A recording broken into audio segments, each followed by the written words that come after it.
नमस्कार. India news 24 मध्ये स्वागत. जाणून घेऊया आजच्या ताज्या घडामोडी. राज्याचे महसूल मंत्री चंद्रशेखर बावनकुळे यांनी नागपुरात विविध महत्त्वाच्या विषयांवर सरकारची भूमिका स्पष्ट केली. शर्तभंग प्रकरणांचे अधिकार आता थेट विभागीय आयुक्त आणि जिल्हाधिकाऱ्यांना देण्यात आल्यामुळे नागरिकांना मंत्रालयात जावे लागणार नाही असं त्यांनी सांगितलंय. तसेच पुढील 5 वर्षात नैसर्गिक वाळूचा वापर बंद करून दगडापासून कृत्रिम वाळू तयार करण्यावर भर दिला जाईल अशी घोषणा त्यांनी केली. काँग्रेसच्या बिनविरोध निवडणुकीच्या आरोपांना उत्तर देताना ते म्हणाले की भाजपने कधीही दबावाचे राजकारण केले नाही. 65 वर्षे गुंडागर्दी काँग्रेसनेच केली. दर जे आहे ते कमी होतील ग्रामीण भागामध्ये आणि सरकारी योजनेचा फायदा होईल असा. मी देवेंद्र फडणवीसजीची सूचनाचं पालन केलं. माननीय मुख्यमंत्र्यांनी मला सांगितलं होतं की वाळूमध्ये लक्ष टाकलं पाहिजे आणि आज एक महत्त्वाचा निर्णय आम्ही केला की एकूण वाळू साठ्याच्या 10% वाळू ही स्थानिक वापराकरता, स्थानिक घरकुलाकरता, ज्या गावात घरं बांधकाम होत आहे खाजगी त्यांच्याकरता ही राखीव ठेवण्यात आली आहे. आणि त्यामुळं राज्यातल्या घरकुलांना आता 5 ब्रास वाळू मोफत मिळणार आहे. खाजगी बांधकामाला 600 रुपये ब्रास देऊन मिळणार आहे. आणि स्थानिक कुठलेही बांधकाम असेल गव्हर्नमेंट त्यांनासुद्धा 600 रुपये ब्रासनी रेती मिळणार आहे. सोबतच या महाराष्ट्रामध्ये एम-सॅन्ड क्रेशर लावण्याची पद्धती सुरू झाली आहे. आज जवळपास 12 क्रेशर उभे झालेले आहेत. प्रत्येक जिल्ह्यात 50 क्रेशर उभे करायचे, कारण उद्याच्या 5 वर्षांनी या राज्यामधली नैसर्गिक वाळू बंद होऊन, नदीतली वाळू बंद होऊन एम-सॅन्ड दगडावरची वाळू, गिट्टीवर तयार केलेली वाळू, त्याचा दर्जा ठरला गेला आहे. याच क्वालिटीची वाळू पाहिजे, त्याचं स्पेसिफिकेशन आहे, त्याचे क्रशर वेगळे आहेत. आणि त्यामुळे या राज्यामध्ये प्रत्येक जिल्ह्यामध्ये 50 नवीन क्रेशर लावण्याची योजना सुरू झालेली आहे.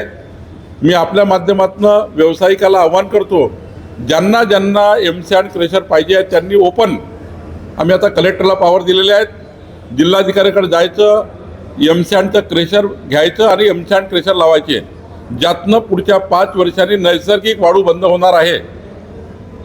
नदीची नाळू वाळू हे बंद होणार आहे. आता एम-सॅन्डवर जावं लागणार आहे. कृत्रिम वाळू तयार करावी लागणार आहे. राखेपासून वाळू तयार होणार आहे, दगडापासून वाळू तयार होणार आहे. आणि त्यामुळे हे होणार आहे. सोबत नागपूरमध्ये आणि एक मोठा निर्णय आम्ही केला आहे. नागपूरच्या जेवढ्या दगडखानी आहेत ज्या बंद पडलेल्या आहेत त्या सर्व दगडखानीमध्ये कोराडी वीज प्रकल्पाची, खापरखेडा वीज प्रकल्पाच्या तलावातली राख आम्ही आता उचलतो आहे, तलाव खाली करतो आहे. आणि ही राख आमच्या सर्व पाचगाव असेल, माहूरजरी असेल, ज्या मोठे मोठे खड्डे पडलेले आहेत दगडखानीमुळं, ते खड्डे लेवल करतो आहे. आणि त्यावर ती जागा महाराष्ट्र शासनाची होऊन त्या जागेवर मोठं फॉरेस्ट आम्ही डेव्हलप करतो आहे, नर्सरी डेव्हलप करतो आहे, बांबू लागवड करतो आहे आणि ग्रीन बेल्ट तयार करतो आहे. एक मोठा निर्णय आम्ही नागपूरमध्ये घेतलेला आहे. त्याचे आदेश आम्ही आज काढलेले आहेत. अभिनंदन करत होता की ज्यांनी उमेदवारी मागितली, ज्यांनी उमेदवारी मागितली त्यांचे मी आभार मानतो, निवडून आल्याचं अभिनंदन करतो. त्यापासून काँग्रेसनी त्या दोन्ही नेत्यांची म्हणजे उमेदवारांची हकालपट्टी केली आहे, अग्रवाल आणि त्यांनी काय हकालपट्टी केली मला माहिती नाही, पण मी आभार मानतो की त्यांनी चांगला निर्णय घेतला. ते काही भारतीय जनता पार्टीच्या कुठल्याच कॉन्टॅक्टमधून, कारण विदर्भाच्या निवडणुका माझ्याकडे आहेत, त्यामुळे त्यांनी कुणाशी अप्रोच केले नाही. उलट त्यांनी चांगली भूमिका घेतली आहे की अशी एकतर्फी निवडणूक असताना 70% मतदार एक साईड असताना 10-30% मतदान त्यांच्याकडे आहे, निवडणूक हारणारच आहे. त्यामुळे 12 दिवस 15 दिवस गाड्या गोळ्या फिरवा, याच्याकडे जा त्याच्याकडे जा, आणि यापेक्षा अनोपत केली बरी. ज्यांची पक्षातून हकालपट्टी होईल ज्या उमेदवारांची, त्यांना तुम्ही जागा द्याल का तुमच्या पक्षात? त्यांना जर आमचे विचार पडले तर त्यांना नक्की यावं. आम्ही त्यांना सोबत घेऊ. विचार पटले पाहिजे एवढंच.